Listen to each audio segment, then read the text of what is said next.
Emotions, creativity, loyalty, protections, empathy, good intuition power, very caring and family oriented. इस तरह के गुण जिस पर्सन में पाए जाते हैं, आप समझ गए होंगे मेरा इशारा मैं किसकी बात कर रहा हूँ। जी हाँ, कैंसर असेंडेंट की, यानी कि कैंसर की मैं बात करने वाला हूँ।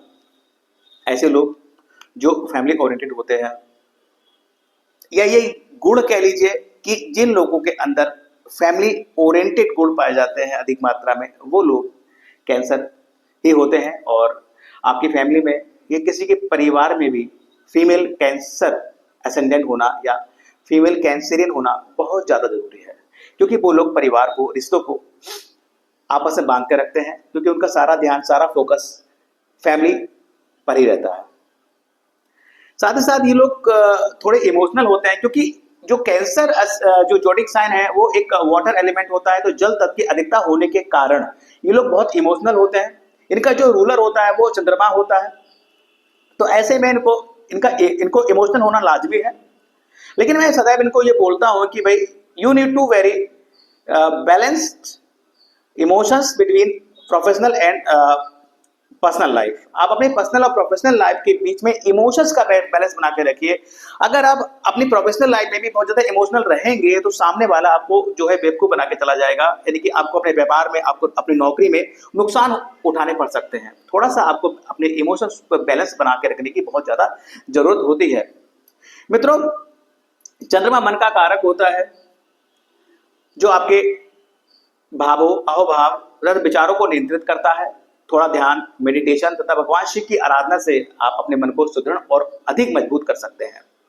ये छोटी सी एक रेमेडी मैंने बता दी आपको बातों बातों में कि चंद्रमा मजबूत करने के क्या रेमेडीज हो सकती हैं।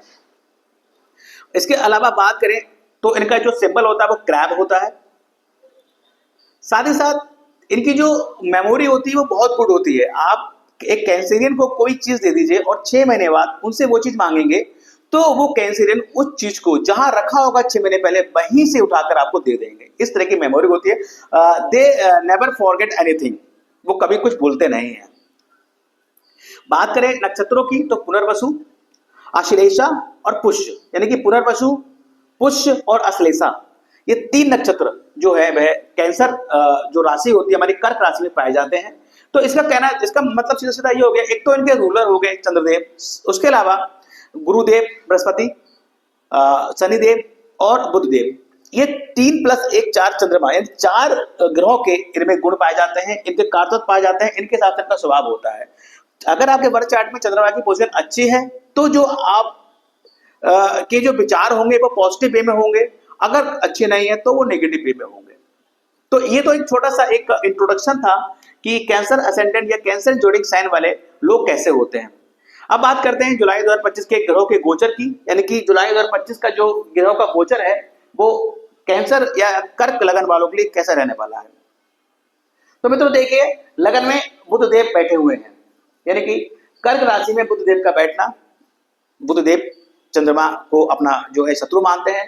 और देखिए लॉर्ड कैसे, ये 12th लॉर्ड और 3rd लॉर्ड होके ये जो है आपके लगन में बैठे हुए हैं। तो निसंदेह 12th लॉर्ड का लगन में बैठना कहीं ना कहीं आपको अपने स्वास्थ्य के प्रति चिंता रखनी होगी। और ये पीरियड जो है गुरुदेव यहाँ बैठेंगे, थोड़ा लंबे समय तक बैठेंगे। आई मीन टू से ये 29 अगस्त तक ये बैठने वाले हैं, तो जुलाई + अगस्त दोनों महीना ये लेंगे। इस बीच एक हालांकि वक्री भी होंगे, रेट्रो भी होंगे। जब रेट्रो होंगे तो धन का व्यय कराएंगे। अभी 12th लॉर्ड होकर ये यहाँ पर आपके लगन में बैठे हैं, तो कहीं ना कहीं आपकी चिंता आपके स्वास्थ्य का विषय बनी हुआ है। आपकी चिंता का जो विषय है वो आपका स्वास्थ्य है, थोड़ा ध्यान रखिएगा। इसके अलावा देखिए जैसे ही चंद्रमा आपके कन्या राशि में आएंगे, देखिए चंद्रमा जो कन्या राशि में 1 से 3 शुरू के 3 दिन और उसके बाद महीने के 2 दिन, ये जो 5 दिन का जो पीरियड होगा, अगर मोटा मोटा हम कहा जाए विशेष तौर पर 4 दिन का पीरियड हम कह सकते हैं, क्योंकि 1 तारीख को वो उसमें शाम को जो है गोचर करेंगे कन्या राशि में।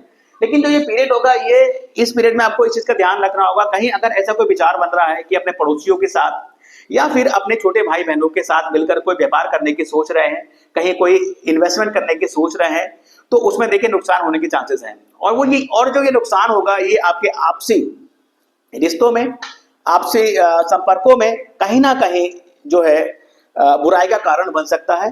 तो मेरा सजेशन यही है कि आप इस पीरियड में अपने अपने छोटे भाई बहनों तथा अपने पड़ोसियों के साथ किसी प्रकार का कोई भी व्यापार आरंभ ना करें, अन्यथा नुकसान होने के चांसेस हैं और साथ ही रिश्ते भी आप गवा बैठेंगे। इस तरीके की सिचुएशन यहाँ बनी हुई है। तो थोड़ा they should be very careful, इस पॉइंट ऑफ व्यू से आपको थोड़ा केयरफुल रहना पड़ेगा। इसके अलावा बात करते हैं देखिए आपके सेकंड हाउस की। सेकंड हाउस में देखिए मंगल देव विराजमान है। एक्चुअली जो कर्क लगन के लिए जो मार्च होता है वो योग कारक ग्रह कहा गया है, क्योंकि 10th लॉर्ड और 5th लॉर्ड होकर आपके जो है सेकंड हाउस में बैठा हुआ है, साथ में केतु भी है। तो कहीं ना कहीं मंगल आपके बाड़ी भाव में है, मुंह में मंगल आया हुआ है, तो बहुत ज्यादा ध्यान रखना होगा कि हम हमारी वाणी पर नियंत्रण रखें। कहीं हम अपने परिवार के लोगों के साथ ऐसी वाणी ना बोल दें जिससे आपस में मनमुटाव रहे। इस तरह की चीजों से हमें बचना पड़ेगा। कहने का तात्पर्य है कि अपनी वाणी पर नियंत्रण, अपने क्रोध पर नियंत्रण रखना पड़ेगा अगर आपको अपने परिवार के साथ रिश्ते सुधारने हैं या रिश्ते बनाए रखने हैं तो। अदरवाइज जो पीरियड है थोड़ा सा टफ रहने वाला है। साथ ही यहाँ पर देखिए जो आपका धन बाबा स्वामी है वो 12th में गया हुआ है, तो इस चीज को भी ध्यान रखना पड़ेगा। खाने पीने की चीजों पर भी ध्यान रखना पड़ेगा। केतु भी विराजमान है, केतु डिटैचमेंट देता है, केतु डिससैटिस्फैक्शन देता है। तो कहीं ना कहीं इस पीरियड में केतु में 1.5 साल तक रहेगा। तो 1.5 साल तक का जो पीरियड है इसमें आपको ऐसा लगेगा कि यार एक तो अपने घर परिवार वाले लोगों से, अपनी वाणी से या अपनी मनी सेविंग से आपको सेटिस्फेक्शन नहीं होगा। घर जीव तत्वों से डिटैचमेंट कराएगा केतु, यानी कि घर परिवार से थोड़ा दूर करा सकता है। इस तरीके की सिचुएशन यहाँ बनी हुई है, क्योंकि सेकंड लॉर्ड आपके 12th हाउस में है। तो कहीं ना कहीं कह लीजिए कि गुरु के साथ है।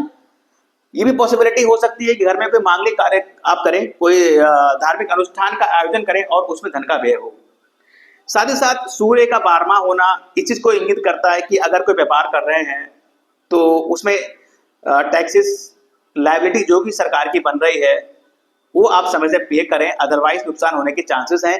तथा इस पीरियड में किसी भी सरकारी डिपार्टमेंट में जाकर किसी भी गवर्नमेंट ऑफिसर से या कर्मचारियों से ना उलझें, वरना नुकसान होने के चांसेस, ये कह लीजिए गवर्नमेंट पेनल्टी से रिलेटेड आपको जो है परेशानी होने के अवसर या योग यहाँ बने हुए हैं। बात करते हैं देखिए जो आपके मंगल देव है। मंगल देव देखिए यहाँ से राशि परिवर्तन जब आप करेंगे तो ये मंगल देव जो 27 जुलाई तक यहाँ रहने वाले हैं। जैसे ही 28 जुलाई आएगी वो यहाँ आ जाएंगे। तो यहाँ जैसे यहाँ आ जाएंगे तो ये आपके 4th हाउस से 12th हो जाएंगे। तो कहीं ना कहीं कहा जाए तो प्रॉपर्टी वगैरह बेचने के या फिर वाहन वगैरह बेचने के यहाँ पर जो है ये योग बनाएंगे। मतलब आप अपनी प्रॉपर्टी वगैरह में अगर कोई किराए पे देना चाहते हैं तो इस तरह की चीजें यहाँ रह सकती हैं। इसके अलावा अपने बच्चों के साथ छोटी मोटी यात्राएं भी आप कर सकते हैं। यदि आप आईटी मल्टीमीडिया के माध्यम जुड़े हुए हैं तो यहाँ पर लाभ ये देंगे। साथ ही कार्य क्षेत्र के स्वामी भी हैं, तो कार्य क्षेत्र से रिलेटेड यहाँ पे छोटी यात्राएं आपको देंगे। आपके अगर बच्चे ऑनलाइन क्लासेस ज्वाइन करने की सोच रहे हैं तो जो है 27 जुलाई के बाद इस तरह के योग भी हैं कि वो ऑनलाइन क्लासेस वगैरह ज्वाइन कर सकते हैं, ऑनलाइन कोर्स वगैरह ज्वाइन कर सकते हैं। अगर इससे पहले हम बात करें आपके बच्चे के पॉइंट ऑफ व्यू से, तो कहीं ना कहीं ये सेकंड हाउस है तो केतु साथ में है, तो कोई ना कोई बच्चे जो है पाठ्यक्रम में चेंजेस कर सकते हैं अपने, और उस पर आपका व्यय हो सकता है बच्चों के। अब साथ में देखिए केतु के साथ यहाँ पर राहु बैठे हो, तो राहु केतु का जो एक्सिस है वो आपका 8th और 2nd हाउस में है। तो ये जो हो गया ये आपके स्वयं का फैमिली हो गया, ये आपके स्पाउस का फैमिली हो गया। तो जो ये पीरियड है 1.5 साल तक का, तो कहीं ना कहीं आपकी अपनी फैमिली और अपने स्पाउस की फैमिली में कोई ना कोई तनाव यहाँ रह सकता है। अब वो तनाव का रीजन प्रॉपर्टी हो सकती है, वो तनाव का रीजन कोई गवर्नमेंट से रिलेटेड कोई धन हो सकता है, वो तनाव का रीजन जो है आपके भाई हो सकते हैं, या फिर कोई ऐसा छुपा हुआ शत्रु या छुपा हुआ व्यक्ति जो आपके परिवार में है, वो नहीं चाहता कि आपके और आपके स्पाउस की फैमिली के बीच जो है सब चीजें समान रहें। इस तरह की चीजें रह सकती हैं। इसके अलावा ये जो राज योग कारक ग्रह है जो आपके मंगल जो है आपके धन स्थान में बैठे हैं, इनकी प्लेसमेंट बहुत अच्छी है, एक राजयोग का निर्माण कर रहे हैं। यदि आप किसी एमएनसी कंपनी या विदेशी कंपनी में, मल्टीनेशनल कंपनी में जॉब कर रहे हैं या वहां से जो वहां जॉब करना चाहते हैं, तो ये योग बने हुए हैं। मतलब वहां से आप अगर जॉब कर रहे हैं, मान लो बाहर विदेश में कहीं जॉब कर रहे हैं, किसी मल्टीनेशनल कंपनी में विदेश जाकर जॉब कर रहे हैं, तो धन लाभ के बड़े अच्छे योग बने हुए हैं। और इसके अलावा अगर आप इस पीरियड में जोड़ने की सोच रहे हैं कि भाई मैं विदेश में जाकर सेटल हो जाऊं, या कोई जॉब ऐसा सर्च कर रहे हैं, कोई इंटरव्यू वगैरह दिया है जो कि एक मल्टीनेशनल कंपनी से का में दिया है, और वो कंपनी इंग्लैंड या कहीं फॉरेन जो है कंट्री में है, तो वहां सफलता मिलने के चांसेस आपको पूरे पूरे हैं। बात करते हैं देखिए फोर्थ हाउस की। अब देखिए फोर्थ लॉर्ड और 11th लॉर्ड एक होकर शुक्र देव जी 11th हाउस में बैठे हैं, अपनी राशि में बैठे हैं। 11th हाउस बहुत अच्छा भाव माना गया है, उपजा भाव है, जो आपके लाभ यानी कि आय भाव है, और वहां के स्वामी स्वराशि होकर बैठे हैं। तो निसंदेह ये प्रॉपर्टी को लेकर, प्रॉपर्टी है वाहन को लेकर, ये आपको जो है लाभ कराएगा। कहीं ना कहीं अगर आप प्रॉपर्टी लेने की सोच रहे हैं, वाहन लेने की सोच रहे हैं, तो उसमें आपको सफलता यहाँ मिल रही है, नो डाउट ये अच्छा योग है। शुक्र का आय भाव में होना, तो कहीं ना कहीं आपके आय भाव में आपकी माता या फिर आपकी स्पाउस, क्योंकि शुक्र जो है पति को भी इंगित करता है, स्त्री को इंगित करता है, वो माध्यम हो सकते हैं आपके इस भाव को बढ़ाने के लिए, या फिर कोई फीमेल फ्रेंड्स आपको आपके लाभ भाव में आपको योगदान दे सकती है और आपको लाभ पहुंचा सकती है। इसके अलावा जैसे ही शुक्रदेव, अब शुक्रदेव यहाँ पर देखिए रहेंगे 25 जुलाई तक, जैसे 26 जुलाई आएगी ये आ जाएंगे 12th में। तो जैसे ही 12th में शुक्रदेव आएंगे, तो कहीं ना कहीं घर, वाहन, प्रॉपर्टी पर व्यय हो सकता है, या फिर आप की कोई प्रॉपर्टी पड़ी हो पुरानी, या कोई वाहन हो उसको बेचने की सोच रहे हैं, तो वो भी हो सकता है। माता के स्वास्थ्य में कोई विकार आ सकता है, उस पर खर्चा हो सकता है। बात करते हैं आपके फिफ्थ लॉर्ड की। फिफ्थ लॉर्ड मंगल आपके थर्ड हाउस में बैठे, सेकंड हाउस में बैठे हैं। तो कहीं ना कहीं अगर आप स्टूडेंट हैं, तो ये पीरियड, हालांकि स्टूडेंट है लेकिन जुपिटर की पोजीशन अच्छी नहीं है, ये पोजीशन अच्छी है आपकी पंचमेश आपके जो है सेकंड हाउस में बने हुए हैं, और वहां से जो है अपने फिफ्थ हाउस को देख भी रहे हैं। तो स्टूडेंट के लिए गुरु की पोजीशन अच्छी ना होने के कारण हम 100% अनुकूल तो नहीं कहेंगे, हाँ, लेकिन थोड़ा मेहनत, थोड़ी स्ट्रगल के बाद जो है आपको जो है उसमें सफलता मिल सकती है। साथ ही साथ कह सकते हैं कि अगर आप स्टूडेंट हैं, तो कहीं ना कहीं घर वालों का सपोर्ट या भाई का सपोर्ट यहाँ पर आपको देखने को मिल सकता है। साथ ही बेबी प्लान के लिए ये पोजीशन अच्छी नहीं है, क्योंकि गुरुदेव केतु भी वहां बैठे हुए हैं, मंगल के साथ बैठे हुए हैं, और पंचमेश के साथ बैठे हुए हैं। थोड़ा सा हालांकि डिग्री वाइज थोड़ी दूरी पर है, लेकिन फिर भी आपको थोड़ा अलर्ट रहने की जरूरत है। बात करते हैं आपके सिक्स हाउस की, जो कि नौकरी का भाव है, यानी कि सिक्स लॉर्ड और नाइन्थ लॉर्ड, सिक्स लॉर्ड और नाइन्थ लॉर्ड होकर जुपिटर कहाँ बैठे हैं, जुपिटर जो बैठे हैं आपके द्वादश भाव में बैठे हैं, 12th हाउस में बैठे हैं। तो जो ये पीरियड है, नौकरी का भाव इतना मजबूत नहीं कहेंगे, लेकिन हाँ, जो लोग विदेश में नौकरी की सोच रहे हैं, वो इस सिचुएशन यहाँ अच्छी बनी हुई है, और उसमें सरकार का सहयोग या पिता का सहयोग भी यहाँ पर मिलता हुआ दिख रहा है। साथ ही साथ देखिए जुपिटर का 12th हाउस में बैठना कहीं ना कहीं आपको डेफिशिएंसी ऑफ मनी देगा, कहीं ना कहीं एक तंगी देगा। साथ ही साथ बड़े घर में बड़े बुजुर्ग हैं, उनकी दवाइयों पर खर्चा देगा, या फिर एजुकेशन वगैरह चीजों पर भी आपको व्यय दे सकता है। साथ ही साथ पिता सूर्य में बैठे वहां पर, तो पॉसिबिलिटी ये भी है कि पिता का स्वास्थ्य खराब हो सकता है और उनके दवाई वगैरह पे खर्चा हो सकता है। नौकरी की बात हमने की कि विदेश, और साथ ही साथ देखिए विदेश के अलावा यहाँ पर अगर हम नौकरी की बात, अगर आप नौकरी की सर्च जो है कोर्ट कचहरी या फिर हॉस्पिटल या मेडिकल से रिलेटेड जॉब की सर्च कर रहे हैं, तो हाँ, उसके लिए ये बेहतर योग है। तो अच्छा योग बना हुआ है, तो इसमें आपको सफलता यहाँ मिल सकती है। रोग, ऋण, रिपु आप पे हावी रह सकते हैं,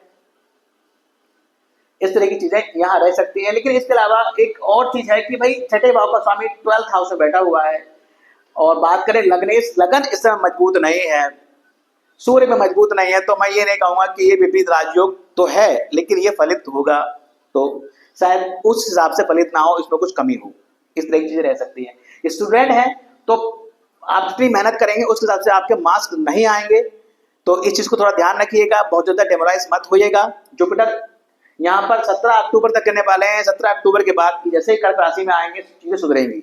मैरिज की बात करें तो मैरिज के लिए ये जो महीना है बहुत ज्यादा बेहतर नहीं है, लेकिन चूंकि सेवेंथ लॉर्ड जो है वो आपके यहाँ अष्टमेश होकर आपके नवम भाव में बैठे हैं, तो ये देखिए, ये जो योग है सेवेंथ लॉर्ड का नवम भाव में बैठना, यानी कि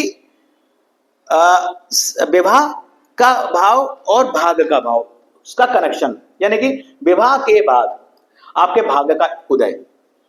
जुपिटर की पोजीशन अच्छी नहीं है, लेकिन फिर भी जो पोजीशन शनि के बने हुए, जिसके लिहाज से पॉइंट ऑफ व्यू से मैं कह सकता हूं कि कोई ना कोई रिश्ता आपको आ सकता है, मैरिज का ऑफर आ सकता है। और इसके विपरीत देखिए, जैसे ही जुपिटर जैसे ही यहाँ पर सैटर्न यहाँ पर रेट्रो हो जाएंगे, सैटर्न 13 जुलाई से रेट्रो होंगे, जो कि 27 नवंबर तक रेट्रो रहने वाले हैं। तो इसका मतलब बकरी शनि, यानी कि सप्तमेश का बकरी होना, यानी कि सप्तमेश का पिछली डिग्रियों में वापस जाना, इसका अर्थ ये हुआ, यानी कि हो सकता है कि कुछ आपके पहले जो रिश्ता वगैरह आया हो, शादी का प्रपोजल, उस समय बात ना बन पाई हो और वो रिश्ता दोबारा से आ जाए, इस तरह की चीजें यहाँ रह सकती हैं। व्यापार के पोजीशन से भी देखिए अच्छी पोजीशन है। अब अष्टमेश भी है, तो थोड़ा सा ये भी कह सकते हैं कि थोड़ा मशक्कत, थोड़ी एफर्ट्स के बाद आपको पार्टनरशिप व्यापार में भाग्य का साथ मिलेगा और प्रॉफिट होने के चांसेस हैं। स्पाउस, अगर आप शादीशुदा हैं तो कहीं ना कहीं धार्मिक यात्रा अपने स्पाउस के साथ कर सकते हैं, ये पॉसिबिलिटी भी यहाँ बनी हुई है। बात करते हैं अष्टम भाव में। अष्टम भाव में राहु बैठे हुए हैं। अगर आप पाइल्स जैसे रोगों से पहले से ही आप पीड़ित हैं, तो जो ये पीरियड है 1.5 साल का, यहाँ आपके पाइल्स जैसी समस्याएं आपको उभरेंगी और आपको परेशानियां तकलीफ दे सकती हैं। तो अगर ऐसी सिचुएशन बन रही है, अभी नहीं बन रही है, थोड़ा जैसी डिग्री में ऊपर जाएंगे तब बनेगी, तो उसका प्रॉपर आप इलाज लीजिएगा और साथ ही साथ राहु की रेमेडी जरूर कीजिएगा। राहु की रेमेडी में अपने हर वीडियो बता देता हूं और आगे बता दूंगा इसमें भी। साथ ही साथ देखिए, राहु का जो इम्पैक्ट है वो शनि के साथ हो गया, शनि और राहु का एक कॉम्बिनेशन हो गया। अब शनि जो बैठे हैं वो आपके जो है 9th भाव में बैठे हुए हैं और राहु का कनेक्शन भी है, और साथ ही देखिए गुरु की जो पोजीशन है वो आपके 12th हाउस में है। तो कहीं ना कहीं ये सारी समीकरण मुझे बहुत ज्यादा पॉजिटिव नहीं लग रही है। अगर आप कोई हायर स्टडी कर रहे हैं तो कहीं ना कहीं उसमें ब्रेक आ सकता है, रुकावट आ सकती है, या फिर आप की जो हायर एजुकेशन है वो बंद कर सकते हैं आप, इस तरह की चीजें यहाँ रह सकती है। लेकिन हाँ, अगर आप अष्टम भाव कारतत्व से जुड़े हुए हैं, आप फैक्ट्री प्रोडक्शन का काम है, उद्योग धंधे हैं आपके, इंश्योरेंस का काम है, मेडिकल फील्ड से रिलेटेड जुड़े हुए हैं, रिसर्चर हैं, या फिर किसी एस्ट्रोलॉजी या फिर कुछ विद्या से जुड़े हुए हैं, तो ये सिचुएशन यहाँ पर अच्छी है। राहु क्या करता है, देखिए ये जो अष्टम भाव है ये आपके आकस्मिक धन या फिर गुप्त धन का भी है। तो कहीं ना कहीं मार्केट, शेयर मार्केट, लॉटरी, सट्टा बाजार से आपको अचानक से धन लाभ दिला सकता है, या फिर ये पॉसिबिलिटी भी है कि घर में आपके पिताजी कोई वसीयत बनाए और उसमें आपको आपका हिस्सा दे दे, इस तरह की चीजें भी रह सकती हैं। तो कहीं ना कहीं पैतृक संपत्ति का भाव भी है, तो पैतृक संपत्ति अचानक से मिल सकती है, इस तरीके की चांसेस भी यहाँ बन रहे हैं। बात करते हैं नवम भाव की। शनिदेव विराजमान है नवम भाव में और गुरु की पोजीशन 12th है, तो कहीं ना कहीं ये आप मान के चले कि भाग्य का आपको सपोर्ट तो मिलेगा, लेकिन थोड़ा सा वो अष्टमेश भी साथ में है और गुरु की पोजीशन भी वहाँ अच्छी नहीं है, तो कहीं ना कहीं थोड़ी एफर्ट्स के साथ, थोड़ा आपको मेहनत, परिश्रम, कठिनाइयों के साथ आपको भाग्य का साथ मिल सकता है। स्पिरिचुअल यात्रा भी कर सकते हैं, लेकिन मुझे लगता है वो स्पिरिचुअल यात्रा में कहीं ना कहीं धन का व्यय तो होगा ही होगा, और कोशिश कीजिए, करिए। कभी भी स्पिरिचुअल यात्राएं खराब साबित नहीं होती, कहीं ना कहीं गॉड की ब्लेसिंग आपको रहती है, तो इस बारे में ज्यादा नहीं कहूंगा।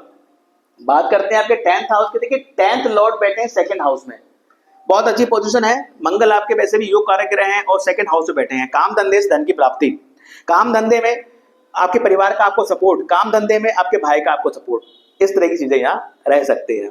लेकिन केतु साथ में है, हालांकि केतु डिग्री वाइज अभी थोड़ा दूर है, तो बहुत ज्यादा डिससेटिस्फैक्शन, डिटैचमेंट अभी नहीं होगा, लेकिन जैसे जैसे केतु आगे बढ़ेंगे, क्योंकि 1.5 साल तक यहाँ रहने वाले हैं, वैसे वैसे थोड़ी समस्याएं यहाँ रह सकती हैं। परिवार का कोई व्यक्ति आपके विरुद्ध खड़ा हो सकता है, आपके निर्णयों के विरुद्ध खड़ा हो सकता है, इस तरह की समस्याएं यहाँ रह सकती हैं।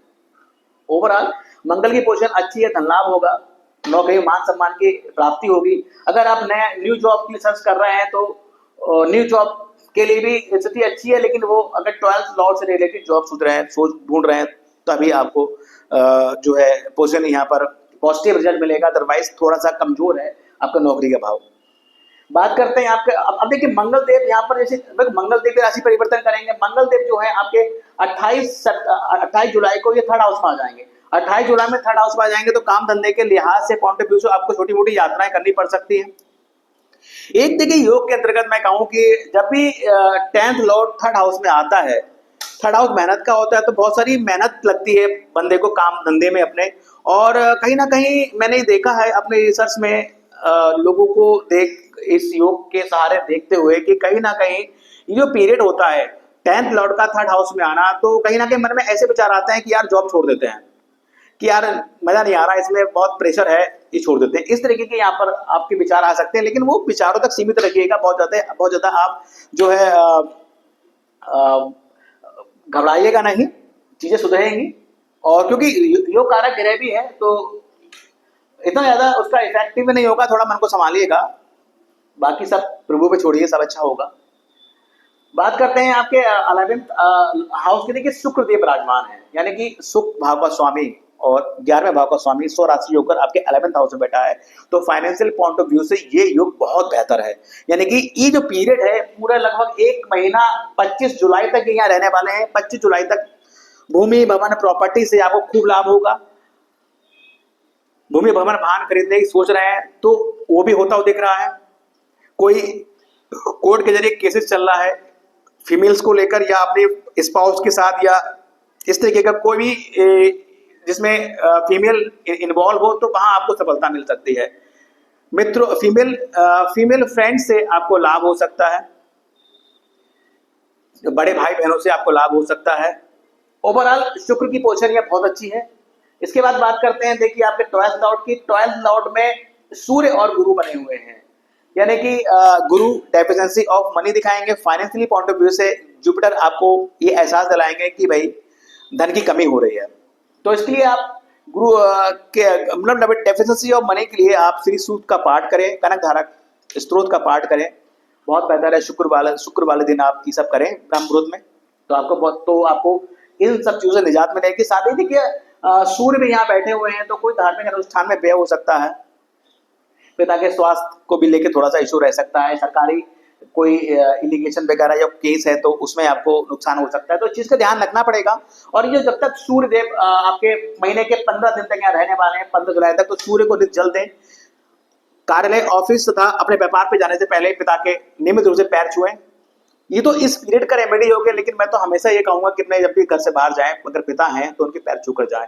सूर्य को जल आप लेते दें, क्योंकि आपके धन भाव के स्वामी धन का व्यय दिखा रहा है यहाँ पर किसी न किसी तरीके से। इसके अलावा देखिए, अब बात की जाए कि मंगल केतु का एक्सेस बता चुका मैं, इसका थोड़ा ध्यान रखना पड़ेगा। आपके स्पाउस की फैमिली में समस्या हो सकती है। इसके अलावा अमावस्या की बात किया, देखिए अमावस्या 24 जुलाई को अमावस्या है। अगर जैसे राहु आपके अष्टम भाव में है तो अचानक से रुकावटें समस्या दे सकता है। राहु आपकी जन्म पत्रिका में अच्छा नहीं है तो नेगेटिव रिजल्ट देगा। उसके लिए देखिए आप अमावस्या वाले दिन श्री विष्णु सहस्त्रनाम का पाठ करें, बहते जल में नारियल प्रभावित करें। अगर ये व्यवस्था ना हो तो अपनी यथा सामर्थ्य किसी मंदिर में आप नारियल दान कर सकते हैं। साथ ही साथ आप अमावस्या वाले दिन अपने पितरों के निमित्त ब्राह्मणों को भोजन कराएं, दान दक्षिणा दें, तो जरूरतमंद की मदद करें। और साथ ही दक्षिण दिशा की तरफ मुंह कर आप अर्घ दें, उसमें काले तिल डाल लें, थोड़ा फूल डाल लें, थोड़ा मीठा जल कर लें, उसमें थोड़ा सा मीठा डाल लें।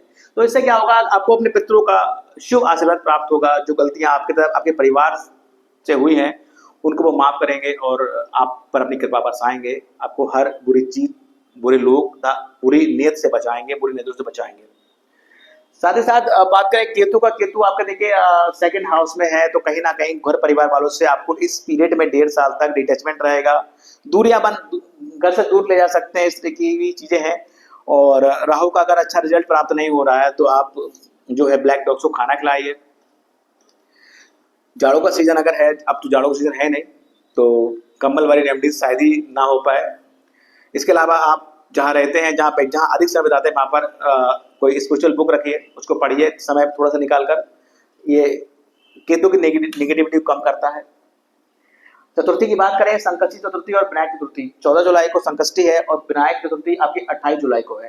यानी कि देखिए बुध से रिलेटेड, यानी कि आपको 3rd हाउस, आपके पड़ोसी संबंध अच्छे नहीं है, छोटे भाई बहनों संबंध अच्छे नहीं है। अगर आपका कार्य IT मल्टीमीडिया दूरसंचार के माध्यमों से है, या फिर ऑनलाइन वर्किंग करते हैं और वहां से आपको अच्छे रिजल्ट प्राप्त नहीं हो रहे हैं, साथ ही देखिए घर में कोई ना कोई बीमार बना रहता है, दवाई पे खर्चा होता है, या कोर्ट के जरिए लिटिगेशन वगैरह आपको है आपके परिवार के साथ और उसमें बहुत अधिक व्यय होता है, या फिर भाई से संबंध अच्छा नहीं है, प्रॉपर्टी को लेकर वाद विवाद रहता है, तो आपको गणेश उपासना या संकष्टी और बैंक चतुर्थी का व्रत करना चाहिए। उस दिन उपवास रखें, गणेश मंदिर जाएं, प्रभु की आराधना करें, लड्डू का भोग लगाएं तथा उनके चरणों में धरवा अर्पित करें। इससे क्या होगा, इससे देखिए होगा आपके थर्ड हाउस तथा आपके 12th हाउस से रिलेटेड जो आपको नेगेटिव रिजल्ट प्राप्त हो रहे थे, भाई से संबंध अच्छे नहीं थे, प्रॉपर्टी को लेकर विवाद है, तो वो सारे विवाद आपको सॉर्ट आउट होते दिखेंगे और आप जो है एक अच्छी दिशा में आगे बढ़ेंगे और आपको इन भावों से रिलेटेड जो है सकारात्मक रिजल्ट आपको प्राप्त होंगे। बात करते हैं प्रदोष की। 8 जुलाई को प्रदोष जो भौम प्रदोष है और 22 जुलाई को जो है कृष्ण प्रदोष है। देखिए 4 नंबर राशि, देखिए आप कैंसिरियन है, आपकी लगन में चंद्रदेव की राशि है, कर्क राशि पड़ी हुई है, वाटर एलिमेंट है, चंद्रदेव की प्लेसमेंट अच्छी नहीं है, मन व्याकुल रहता है, मन में स्टेबिलिटी नहीं है, स्वाद अच्छा नहीं रहता, इस तरह की समस्याएं हैं, तो आपको सदैव ही प्रदोष का व्रत करना चाहिए जो महीने में 2 पड़ते हैं। इस दिन आप उपवास रखें, शिवालय जाएं, वहां जलाभिषेक करें और कैंसिरियन वालों को साल में कम से कम 1 से 2 बार, मैं कहूंगा श्रावण मास में कर लीजिए, एक बार आपको रुद्राभिषेक अवश्य और अवश्य करने चाहिए, ये नेसेसरी है आपके लिए। इससे क्या होगा, देखिए इससे प्रभु भगवान शिव की आपको जो है कृपा प्राप्त होगी, उनकी आराधना करने से आपका मन में एकाग्रता आएगी, मन में पॉजिटिव सोच आएगी, ओवर सेंसिटिव जो आप ओवर थिंकर हैं वो चीज में कमी आएगी और आप पॉजिटिव सोच रखकर आगे बढ़ेंगे और आपको तरक्की मिलेगी। तो इसको जरूर करें आप लोग। बात करते हैं, देखिए गज केसरी योग की 2, 10, 17 और 30 जुलाई ये 4 दिन गज केसरी योग लगेगा। अगर आपकी दिन पत्रिका में या किसी की दिन पत्रिका में भी गज केसरी योग विद्यमान है, अच्छे भावों में, केंद्र में, त्रिकोण में है, तो निसंदेह ऐसे लोग बहुत कम मेहनत से फर्श से अर्श पर पहुंचते हैं और जीवन में बहुत सफलताएं अर्जित करते हैं। नेता, राजनेता, अभिनेता, जितने भी बड़े बड़ी आप शख्सियत देखेंगे उनकी जन्म पत्रिका में गज केसरी योग अवश्य पाया जाएगा। इसके अलावा महीने के और दिनों को छोड़ दीजिए, इन 4 दिनों को ले लीजिए, तो इन 4 दिनों में आपके हाथ में कैश इनफ्लो ज्यादा रहेगा। इसको आप एज्यूम कीजिएगा और मेरी प्रमाणित बात को देखिएगा कि मैं सही बोल रहा हूँ कि नहीं, आपको स्वतः ही अंदर लग जाएगा। चतुर्मास प्रारंभ हो रहे हैं 6 जुलाई से, देव शनि एकादशी से चतुर्मास स्टार्ट हो जाते हैं और 4 महीने का पीरियड जो होता है, इस भगवान प्रभु श्री हरि शयन मुद्रा में चले जाते हैं और हमारे सनातनी धर्म में हर एक मांगलिक कार्य इस पीरियड में वर्जित होता है। इसके अलावा देखिए बात करते हैं सन साइन की, तो कैंसर वालों के लिए जो बेस्ट सन साइन है वो आपके टॉरस हो गए, स्कॉर्पियो और वर्गो, यानी कि वृषभ, वृश्चिक और कन्या, ये 3 राशियां आपकी बहुत पॉजिटिव राशियां होती हैं। अगर आपके संपर्क में ये लोग हैं तो इनसे सदैव ही मित्रवत व्यवहार बनाए रखिए। अपने कठिन समय में इनसे राय लीजिए, निसंदेह आपको ये अच्छी राय देंगे और उसको जब अप्लाई करेंगे तो आपको लाभ होगा। हेल्थ की बात करें, 9 और 10 जुलाई आपको हेल्थ का इशू रह सकता है। स्ट्रेस 13, 14, 15 महीने के 3 दिन स्ट्रेस ज्यादा रहेगा। एक्सपेंसेस टाइम की बात करें तो 22 और 23 जुलाई का दिन बहुत ज्यादा महंगा रहने वाला है। अगर मन में विचार आए कि अचानक से कोई विचार आया यार ये खरीदना है, मोटा कोई खर्चा करना है, तो ध्यान रखिएगा मेरे वीडियो को और दिमाग यहाँ केंद्रित कीजिएगा कि मैंने वो दो डेट बताई थी, यानी कि 22 और 23 जुलाई, कहीं वो दिन तो नहीं है, उनमें से कोई दिन एक तो नहीं है। अगर ऐसा हो तो इन 2 दिनों में अपने उस खर्चे को टालिएगा, कीप द रीजन पेंडिंग, और उसके आगे या उसके पहले आप अगर व्यय करेंगे तो शायद उतना व्यय ना हो जितना इन 2 तिथियों में आपको व्यय हो और बाद में आपको पछतावा हो कि यार बहुत अधिक व्यय कर दिया। इसके अलावा देखिए बात करें इनके लिए रेमेडीज की बात करते हैं, तो देखिए ईष्ट देव आपके जो है भगवान हनुमान जी हैं। आप प्रभु श्री राम की उपासना कीजिए, बजरंगबली की उपासना कीजिए, बालाजी महाराज की उपासना कीजिए। ये सब करने से आपके जन्म पत्रिका में व्याप, मेरा मानना तो है 100% आपके कष्टों का निवारण यही कर देते हैं। स्टोन की बात करें, व्हाइट पर्ल पहन सकते हैं। अगर बर्थ चार्ट में चंद्रमा की पोजीशन अच्छी है तो व्हाइट पर्ल पहन सकते हैं, मतलब वो अतिरिक्त भावों में नहीं है। देन कोरल पहन सकते हैं क्योंकि आप योग कारक ग्रह हैं, फाइनेंशियली ग्रोथ के लिए ये बहुत ज्यादा ही फायदेमंद रहता है। इस तरीके की आप स्टोन पहन सकते हैं, लेकिन कोई भी स्टोन धारण करने से पूर्व एक बार अपनी जन्म पत्रिका का अवलोकन या एनालाइजमेंट अवश्य करा लें किसी भी एस्ट्रोलॉजर से, क्योंकि हम लोग एक समान गोचर या ये जो भाव है इसके आधार पर आपको स्टोन रिकमेंड करते हैं, लेकिन उन भावों का स्वामी अगर अच्छे भावों में बैठा नहीं है तो पॉसिबिलिटी ये भी होती है कि वो स्टोन अगर धारण करेंगे तो शायद नेगेटिव रिजल्ट आपको दे। तो इसलिए कोई भी स्टोन धारण करने से पूर्व आप अपनी जन्मपत्रिका का जो विश्लेषण अवश्य कराएं और एडवाइस ऑन एस्ट्रोलॉजर आप स्टोन धारण करें। तो मित्रों, एक छोटा सा ये जो है प्रोडक्शन था माह जुलाई 2025 का कैंसर असेंडेंट के ऊपर। वीडियो पसंद आए तो लाइक कीजिएगा, और जिन लोगों ने हमारा चैनल ओम श्री हरि एस्ट्रो सब्सक्राइब नहीं किया है तो प्लीज सब्सक्राइब माय चैनल। साथ ही साथ जो भी लोग आपके संपर्क में हैं और कैंसर असेंडेंट हैं तो उनको ये वीडियो जरूर शेयर कीजिएगा, ताकि वो जाने कि माह जुलाई 25 का जो गोचर है वो उनके लिए क्या लेकर आया है। इसके अलावा आपके आशीर्वाद और सपोर्ट के लिए मैं बहुत बहुत आभारी हूँ, और आपसे अपेक्षा करता हूँ, आपसे निवेदन करता हूँ, अनुरोध करता हूँ कि हमारे हम पर ऐसी अपनी कृपा बनाए रखिए, हमारे वीडियो को ऐसे लाइक कीजिए और ऐसे देखिए, और हमारे चैनल को सब्सक्राइब कीजिए इसी तरीके से, ताकि हम अपनी अनवरत सेवाएं आपके समक्ष लाते रहें। तो प्रभु, तो साथ ही साथ प्रभु श्री हरि से मैं कामना करता हूं कि आप सब स्वस्थ रहें, आपका परिवार स्वस्थ रहे और आपका समय मंगलमय हो। तो thank you very much. Radhe Radhe, जय माता दी।